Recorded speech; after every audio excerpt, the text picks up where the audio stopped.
Hi everyone, I'm Shelly and you're watching There's No Place Like Home. I've spent some time here on my channel talking about ways that you can learn to live on one income in order to be able to have one parent stay home in order to homeschool. But today I want to talk about the fact that homeschooling doesn't have to be expensive. That's really a misconception that a lot of people have about homeschooling. They think that the curriculum itself would be unaffordable for most, and that just isn't the case. I at one point was homeschooling 10 of my children on one income, and I'm going to share ways that you can do that too.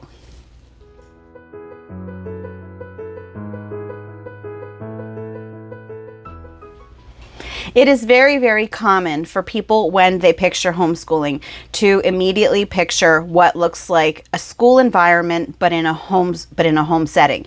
And that is really something that I myself thought when I first started thinking about homeschooling.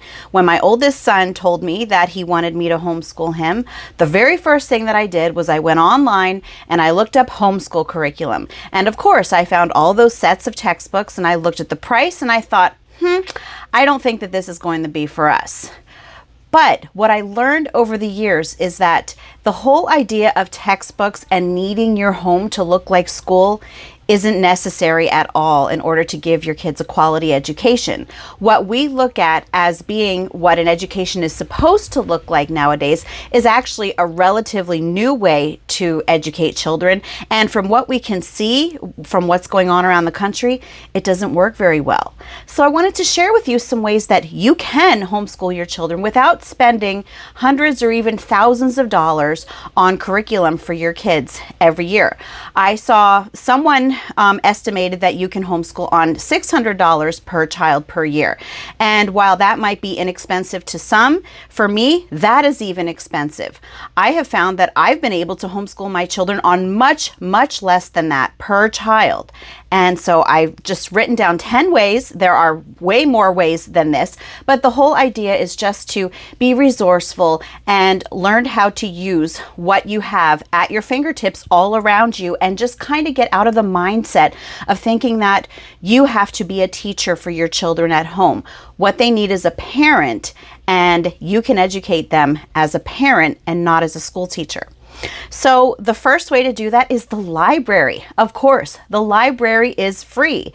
And one of my favorite ways to educate my children is through read-alouds, to share stories with them. We have covered history this way. We have covered science this way, literature. There are even living math books that you can read to your children. And it doesn't have to be just read-alouds. Your children, of course, can read them for their own independent reading. You can also use library books in lieu of those textbooks. Library books are so much more engaging than textbooks. They are so much more colorful. They delve so much more deeply into topics than textbooks do. Because if you think about it, yes, a textbook will cover a wide array of areas in one book, but you only get snippets. And unfortunately, a lot of times a child might have a really deep interest in one thing that they're learning about in their textbook, but the textbook really won't go too deeply into it. Whereas your child can go as deeply as they want if they are using library books, because instead of just learning about little snippets, your children can get out entire books on topics. As a matter of fact, last year I had my two oldest daughters who are being homeschooled right now. They did biology together, and we were using library books for their biology. What I did was I got an old biology book. I went through the table of contents to see what sorts of topics or areas would be covered in that biology book. And then I went to the library and I got entire books out on those areas. And my daughters enjoyed it so much more. You don't need textbooks in order to homeschool. And yes, you also can do the same thing for high school. I did as well. And even with the library, it even goes beyond that. The library will often offer you a free language course. Now, sometimes this is more of the larger libraries, maybe not the small town libraries, but take a look at your library website. So many of them offer things like you can look at periodicals there, old newspapers of your town. Like I mentioned before, the free foreign language. Our old library actually offered free math tutoring.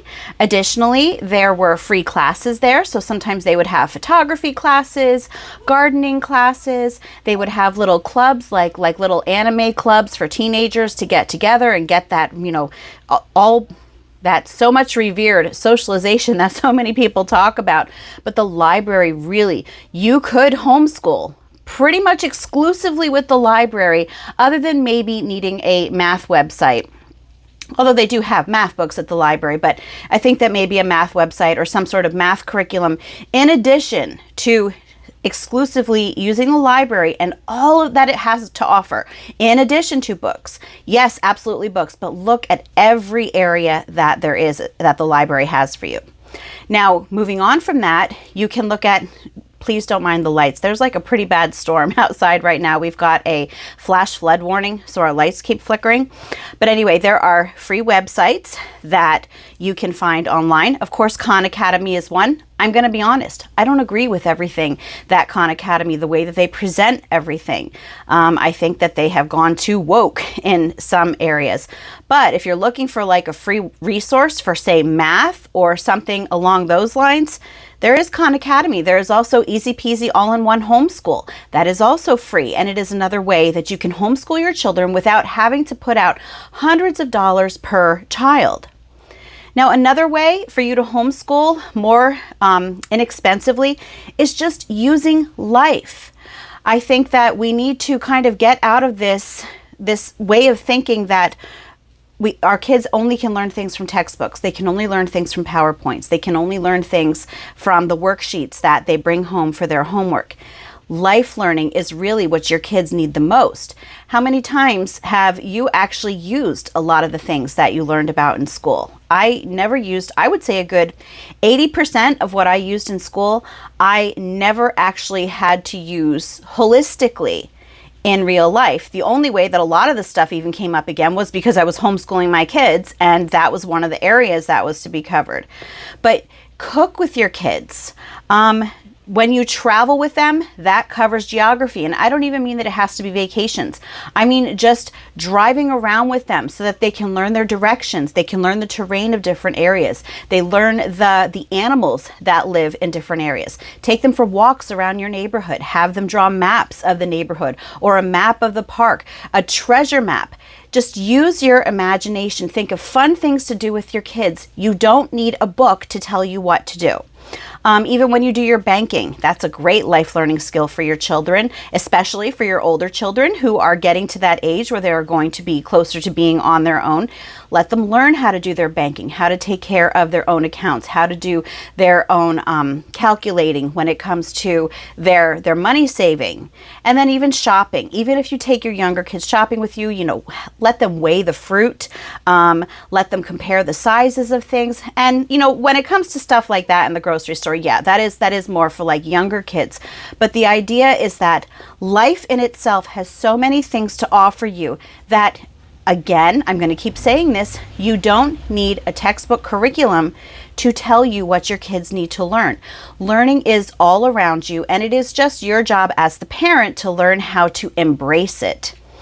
Now, another thing that a lot of us have that we don't tend to think about as curriculum is the things that we have to watch. Now, our family does not have cable, but we do have like Hulu, and we do have Disney Plus, even though, again, I don't agree with everything that they have. And there's even YouTube that we have on our Roku TV.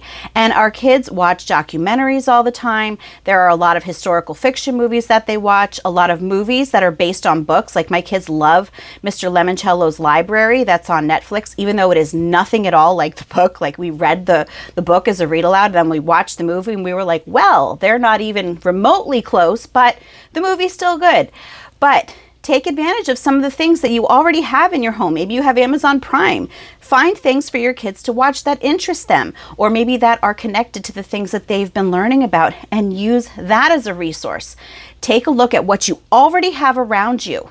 Use it. So some other ideas are board games. Board games are a great way for your kids to learn. Yahtzee is great for math. Then we have games like There's a geography game that we have that has trivia about the different states. I wish I could remember what it's called, but there are geography games that you could do with your kids. There's Monopoly, which is great for economics. Even games like Trouble or Parcheesi. They're great ways for your kids to learn about strategy. So board games are a great way to educate, and they actually have a name for that. They call that game schooling. And if you go beyond that, if you allow your children to play online games, games like Minecraft really are educational. My kids, even though I don't give them unlimited time on games, I do give them time on the games, usually on the weekends. They've learned so much from Minecraft. They know all about smelting. When I mentioned different ores, when we were learning about those, they knew right away what they were. They learned, it helps them with their multiplication. And I actually got some Minecraft fun schooling books to go with that, but you don't even have to do that. Minecraft in itself is educational, and there are so many other online games that are as well. And you know, the key is just supervise what your kids are doing, but there are a lot of good games out there. If you already have art supplies on hand, like to keep your kids busy, that is another great resource for your homeschool. Let your kids get messy. Let them experiment with the different art supplies. One of the things that I didn't like as a child in my art class was that our art teacher always told us specifically what it was that we were supposed to be doing. And I wanted to do my own thing. I wanted to be creative. And actually, that's something that my oldest daughter took a drawing and painting class at an art school. And she told me that while she enjoyed it, she didn't like that they were telling her specifically what it was that she had to do. She wanted to be creative, and she wanted to come up with her own techniques. And so really, that's what your kids can do if you kind of just give them free rein over the art supplies at home. And it's a great way for you to work in with them how to clean up after themselves. Nature study is another free way for you to do science with your kids, or field trips. You can go to the creek. You can have your kids explore looking for tadpoles and snakes, baby toads. They could look at the different foliage around. There's an app. I'm going to leave a link to it. If I can't leave a link, I'll just leave a name to it in the description box, because I can't remember it off the top of my head. But I have an app on my phone that people on Instagram actually told me about that helps you to identify insects and plants. And so that's a great thing for you to have with you while you're out and about on nature study. And nature study doesn't even have to be something really elaborate. I mean, yeah, we live by a canal. We live by bike trails. We live kind of in a mountain town. So there are lots of areas for us to go walk. But if you don't live in an area like that, take a walk around your neighborhood. Even go out in your backyard and just help your kids to observe things there. They can sketch what they see. They can look up animals that they happen to see, maybe birds flying around. Again, just use your imagination. There are so many ways that you can bring learning into your outside time. And so the last thing that I'm going to mention today, again, this is not even close to being the only thing that, these are not even close to being the only ways that you can homeschool your children for free. But I'm hoping they'll give you kind of a jumping off point. But free and low cost field trips, look for them. A lot of times communities will print out little newsletters that they'll send to you every once in a while, maybe once every 3 months. Sometimes they might have a website that you can go on. I know that our old city where we used to live, the art museum was free every Sunday. So we used to go there on Sundays, and they even gave like they did little crafts with the kids upstairs. So that was one thing that we took advantage of. But really just keep your eyes peeled. Look around in the community and see what it is that you can find that is free or sometimes really low cost that your kids might enjoy. And honestly, you can cover all of the subjects without spending hundreds of dollars on textbook curriculums. They are not necessary. That's all that I have for you today. If you like this video, give it a thumbs up. If you haven't subscribed yet and would like to hear more of what I have to say, I would love if you would do that. If you have any questions or comments, you can leave one either here or over on Instagram. And if you like my work and would like to check out my Patreon page, I will leave a link in the description box for that as well. And I hope you have a great day.